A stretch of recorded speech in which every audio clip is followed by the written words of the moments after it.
Good morning, my fellow yogic travelers. I'm mighty glad to be alive today, and I hope that you are too as we continue to live, laugh, love, learn, linger, live the life we love.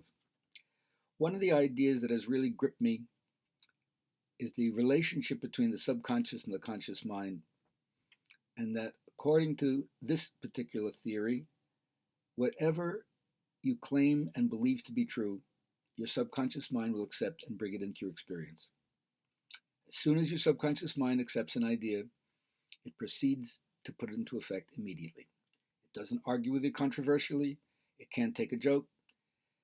It takes you at your word. It has no sense of irony. It's just like a soil that simply accepts all the seeds, good and bad, and then produces according to that which corresponds to that seed.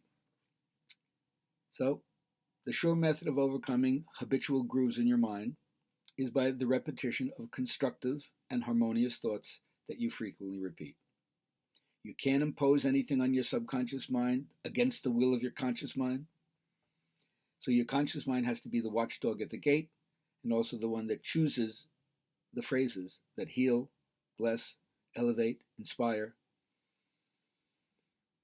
So learn how to relax, because loosening these thoughts happen more quickly, more effectively, when the body's relaxed and the mind's in a state of passivity or receptivity.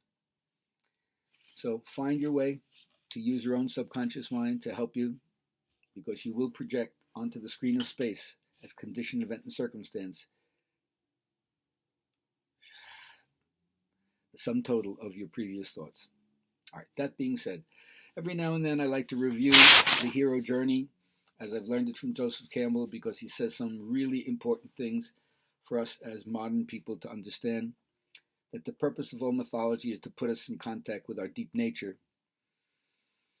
and to find the radiance that apparently has existed through all eternity and still shines forth into the productions of time which it's in love with. The first thing he says is that all myth solves to be a living myth, it solves four functions. First, the mystical. It hooks you up to the great mystery. We don't know why it is the way it is, but it is. Are you going to say yes in the heart of darkness and joyfully participate in it? Then it gives you a cosmological understanding. It's the scientific explanation of that day. It's the most up-to-date understanding of the mystery, explained in ancient cultures' views of science, different than our empiricism, but they had their own scientific fact. And it gives it usually in some form of symbol, a concretization, you could say, of what that fact is. And you don't even have to have it explained. If you have to have it explained, it really ain't working. It just gets right to your gut and heart, and you get it. And then there's the sociological factor. What are the things that bind us together as a people, as a tribe, as a clan? And then, of course, the fourth aspect is what they call the pedagogical factor.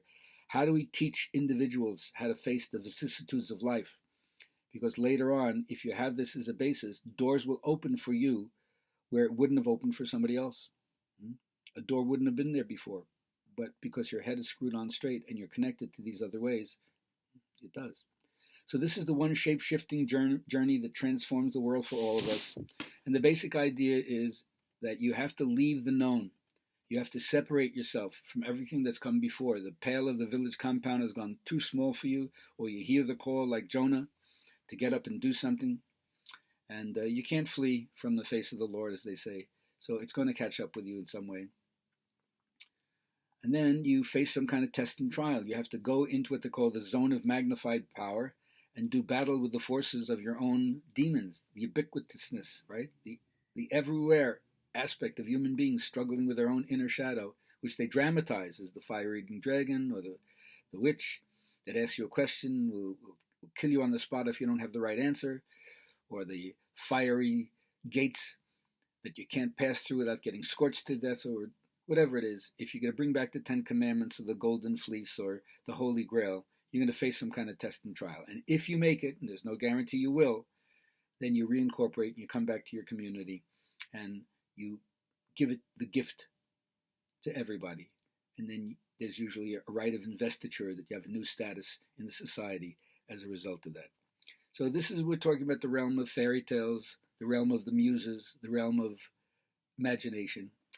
Unfortunately, we have to realize that all of the previous myths were based on a local geography, and now the only myth that could possibly work for us would be a planetary myth. And you can see we don't have the political will yet to be there. So realize that we're at the terminal moraine of all the old myths. They're all like rubble lying on its feet, but we can learn from them, especially the fact that they told a story, a narrative, a lens through which you see life, which unifies everybody. Most of us would have to find that at an individual level first, and then see how we can bring our truth to the collective.